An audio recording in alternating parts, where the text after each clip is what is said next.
Good afternoon, everybody. I'm Dr. Allison Arwady, Commissioner at the Chicago Department of Public Health, here to give a COVID update.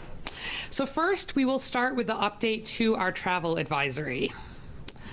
And as of today, all states in the United States are now on the travel advisory except Vermont.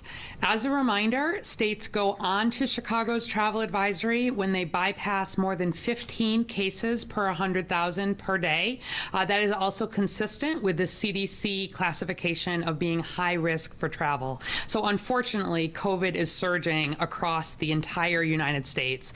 The average right now is at 39 cases per 100,000 per day. We're doing much better than that here in Chicago, but nevertheless, the news remains not good from a COVID perspective at the national level. In that context, Chicago is also updating its advisory guidance to be aligned with some updated CDC guidance. So this is specific for people who are unvaccinated. If you are unvaccinated and traveling to a high-risk state, in line with CDC, there's a recommendation that you now get tested before traveling, 1 to 3 days before your trip. While you are traveling, as a reminder, regardless of your vaccination status, by law, you must wear a mask on all forms of transportation, public transportation nationwide, and we do recommend that you wear a mask in any indoor public setting, socially distance, and wash your hands. And then after you travel, in line with the CDC recommendations, the recommendation is now that you get tested 3 to 5 days after you travel, and again, only for people who are unvaccinated, that you stay home and self-quarantine for a full 7 days after travel. That applies even if you test negative. We still recommend staying home and self-quarantining for the full 7 days because we have seen and know that travel is a significant risk factor for acquiring COVID. If you decide not to get tested, the recommendation is actually to stay home and self-quarantine for 10 days after travel, and you should avoid being around anybody who's at increased risk for severe COVID outcomes for 14 days after travel, regardless of whether you get tested or not. Obviously, we want anybody who's traveling to self-monitor for COVID symptoms and get tested if you develop symptoms. Here's where we are in Chicago right now. We are currently averaging 473 cases of COVID every day right now. That leaves us in that high transmission risk category for cases, actually quite flat with where we've been over the last week, which I'm pleased with. I think having the masks on universally indoors has really helped slow that increase. Our test positivity also actually remains quite good. We're at 4.4% today. That was actually compared to 4.5% a week ago, and we've not crossed that 5% mark yet. Hospital beds and ICU beds remain just at the very upper edge of that lower transmission risk. We're currently averaging 248 COVID patients in non-ICU beds across Chicago hospitals and 99 in ICU beds across Chicago hospitals. I do expect both of those will likely move into the substantial transmission risk just as we continue to see people become infected, and especially if they're unvaccinated, get hospitalized with COVID. So our case count, as I said, remains over 400 diagnosed cases per day, but that increase has stabilized. A lot of attention right now on breakthrough cases. They are increasing, but I want to let you know that 99.9% of vaccinated Chicagoans still have not been diagnosed with COVID-19 after vaccination. You can see that at the first peak, we were averaging about 1,000 cases per day. That's when testing was not very widely available. We were averaging more than 2,500 cases a day at the peak in November. We're currently averaging between 400 and 500 a day.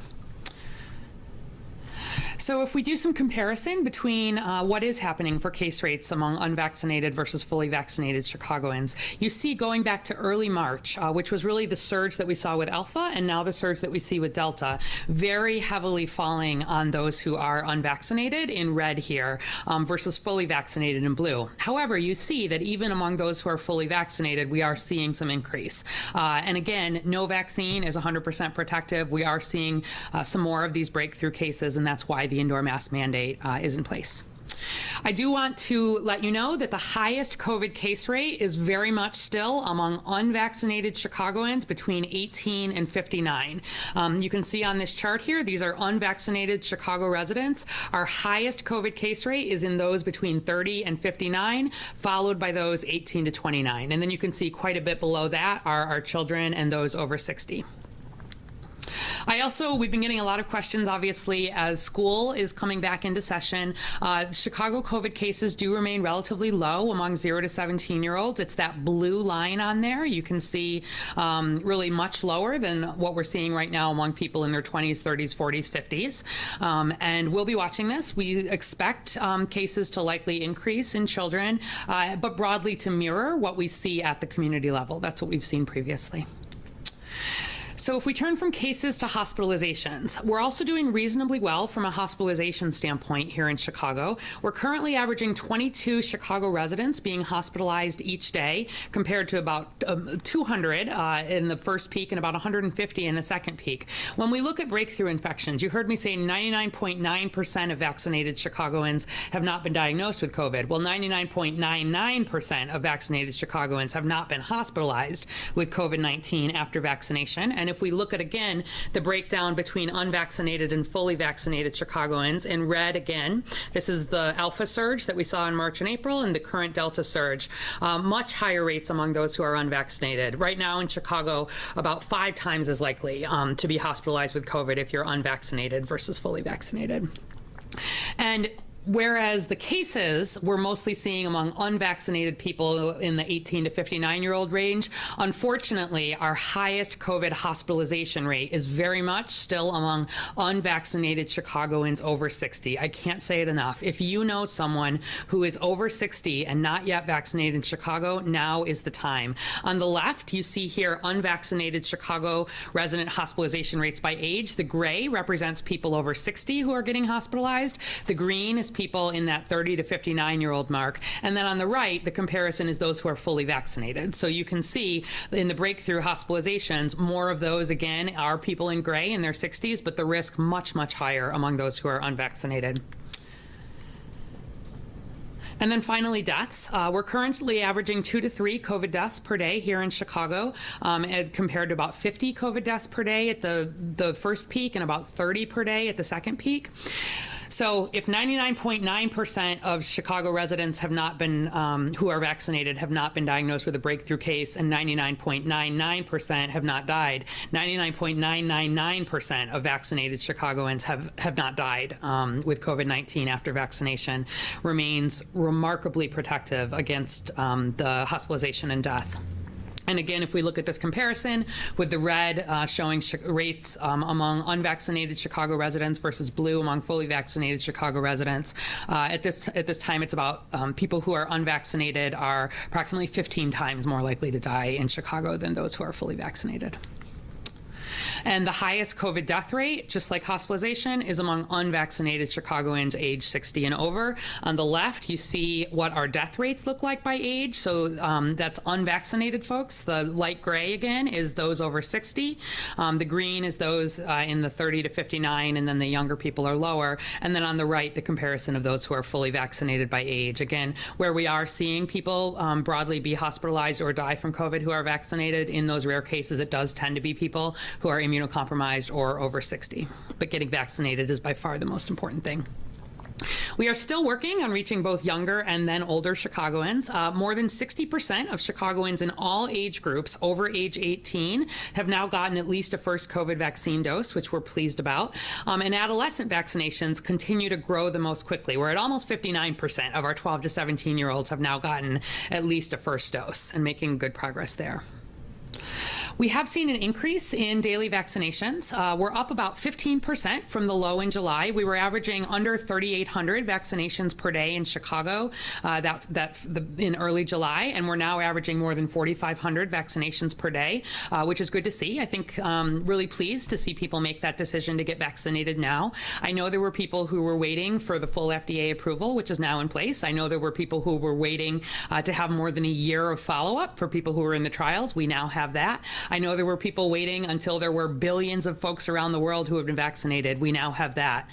We also, in the setting of the FDA giving the full approval, we are seeing more vaccination requirements related to work, education, et cetera. And so in that setting, I really encourage Chicagoans, if you've not made that decision yet, there's no shame in that. There's no problem with that. But please make the decision now. We want to keep you out of the hospital, and we want to help keep you from infecting others. And the best way to protect yourself yourself and everybody else is to get that vaccine.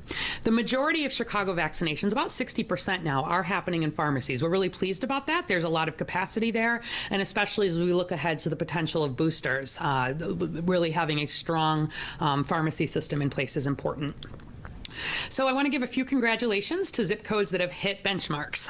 Zip code 60624, Austin, East Garfield Park, Humboldt Park, North Lawndale, West Garfield Park, had our biggest increase in first dose vaccine coverage for ages 12 plus since last week, so that was good to see. We also, 60620, which is Ashburn, Auburn Gresham, Beverly, Chatham, Englewood, Greater Grand Crossing, Roseland, Washington Heights, and West Englewood, crossed the mark where the majority, more than 50% of those over 12, have gotten a first dose of COVID vaccine. That's a really important benchmark for us as a city. You see, we only have 3 more zip codes to go to reach that important benchmark. And I'll be really pleased when we can say the majority of eligible Chicagoans in every zip code have been vaccinated. So we're keeping our focus on those last 3 zip codes, but really pleased to see 60620 hit that first benchmark. I also want to congratulate the 36 Chicago zip codes that now have 70% first dose vaccination coverage for ages 12 and up. And new this week, we've got 60634, which is Belmont, Cragen, Dunning, Montclair, Portage Park, and O'Hare, 60616, which is Armour Square, Bridgeport, Douglas, Lower West Side, and others, and 60615, Grand Boulevard, Hyde Park, Kenwood, Washington Park, and others. And we now have 10 Chicago zip codes that have crossed the 80% threshold. There are some countries like Denmark that have passed this threshold as a country at this point. I would love to see the entire map here blue, but when we start getting into the 80% eligible, I start feeling much more I have much less concern about major community-based outbreaks in those settings. So we've got 10 zip codes, and new this week, 60645, Rogers Park and West Ridge crossed that 80% threshold. So quick reminders here. First, a reminder to Illinois healthcare workers, school personnel, and students in higher education settings that under the governor's executive order, you're meant to be vaccinated by this weekend, your first dose. So as a reminder, the governor put this order out last week, and there were 10 days after that order to come into compliance. So by Sunday, September 5th, healthcare workers, education personnel, K through 12, and higher education personnel, as well as higher education students, and you can see the definitions here, are all meant to have that first dose, and then are meant to have the second dose if you're doing a 2-dose series within 30 days. So there certainly will start to be more consequences and more follow-up where folks have not done this, but please to avoid that setting. If you do work in healthcare or in education, or if you're in higher education, please take the opportunity even this week and save yourself some follow-up and trouble. I want to remind you, of course, that COVID vaccines are free and widely available. As I noted, you can walk into or make an appointment at nearly every pharmacy in Chicago. That includes the big chains, Walgreens, Mariano's, CVS, Walmart, Jewel Osco, Costco. It also includes many smaller pharmacies. Your own healthcare provider, in the great majority of cases, has COVID vaccine available. Really encourage you to ask and make an appointment with your doctor or with a pharmacist if you've got questions, particularly if you haven't gotten that first vaccine. Protect Chicago at Home continues to go very well. Reminder, all Chicagoans over the age of 12, you can register at chicago.gov/at-home or call 312-746-4835. And if you're in the city limits, we will make a vaccine appointment and bring it to your house. We are also happy to answer any of your vaccine questions at that hotline. And then finally, ZocDoc.com/vaccine is where you can make an appointment at a healthcare provider near your home. We also continue to have lots of community vaccination events. Tonight, for example, we're at the Noble Gary Comer Middle School. Tomorrow, we're at the Atlas Senior Center. Thursday, we're at Kennedy King College. Saturday, we've got another Vax and Relax at Carrie Ellis Salon in Roseland. And there are many more events on chicago.gov/vax calendar. So I encourage you to go there if you are interested in getting vaccinated at a community event. The Chicago indoor masking mandate remains in place. All individuals aged 2 and up, regardless of of vaccination status must wear a mask in all indoor public settings. I wanted to note that the Department of Business Affairs and Consumer Protection is definitely enforcing this mandate, including looking for signage and compliance. And just over this last week, they did issue 16 notices to correct and 20 citations to Chicago businesses that were not abiding by this mask mandate. So resources for businesses are available at chicago.gov reopening. If you're looking for downloads, you have questions, there are multiple webinars and outreach. But if you're a Chicagoan and you have a complaint related to COVID-19 and a business not complying, please call 311 or report it at 311.chicago.gov. And thank you to the huge majority of indoor settings in Chicago that are abiding by this. You are helping us keep this in control at this point. The last thing I wanted to note is an update to some of the work that the Health Department and Mayor Lightfoot have been doing on recognizing some of the indirect impacts of COVID. So in addition to the huge direct effects where we've seen so many people obviously get sick, be hospitalized, and even die in Chicago, we've seen major impacts on people's mental health. Big increases in terms of people seeking mental health care or perhaps having mental health issues but not seeking care. And so we've just launched this new campaign called Unspoken, which is meant to get at the fact that because of stigma, because of other reasons, we all may be having really thoughts and worries about mental health, but not necessarily speaking them. And the goal is here in Chicago to turn this into something that we talk about. So 45% of Chicagoans do think mental health support would be beneficial for themselves. 40% of Chicagoans feel mental health is one of the greatest challenges facing Chicago today. But only 42% of Chicagoans know where to get mental health support if they need it. So our goals of this campaign are both to address psychological barriers to mental health care, like stigma or people feeling like culturally they shouldn't talk about mental health challenges, but also structural barriers where people think, I can't afford it, I don't know where to get it, etc. And the goal of Unspoken is to address both of these. So we've launched just yesterday a new website, mentalhealth.chicago.gov. This new mental health resource website has multiple stories of Chicagoans talking about their decision to seek mental health care and raise up some of the concerns and some of the ways in which getting treatment did help Chicagoans. There's also a resource finder on here where you're able to find a care center near you. Every one of the care centers on here has public funding available and a sliding scale that goes all the way down to zero. So you can get free care or care that goes down to $0. And under Mayor Lightfoot, we've actually had a tripling of our mental health budget. And we've seen in 2019, City of Chicago resources helped serve about 5,000 Chicagoans with mental health care. And already this year, we've served more than 16,000. So already more than a tripling. And I expect we'll quadruple or quintuple that by the end of the year. And that's largely through investments in trauma-informed centers of care in 32 of the most impacted communities. So please, if you've got questions, there's information about symptoms, there's information about treatment, there's common questions, and then there's resource finders that are meant to be no barrier. So cost, immigration status, insurance status, not a barrier to the places that are available on this site. And with that, I'll bring up Dr. Luna, Medical Director at CDPH, to give a brief update in Spanish, and then I'll come back and take questions. Thank you, Dr. Arwady. Yo soy la doctora Geraldine Luna, directora médica del Departamento de Salud Pública de Chicago. Y les voy a traer unos avances que hemos constatado para el día de hoy, ¿verdad? El Departamento de Salud Pública de Chicago agregó hoy 5 estados: Connecticut, Maine, Massachusetts, Michigan y New Hampshire, así como el Distrito de Columbia y Guam, a sus avisos de viaje de COVID-19 semanal.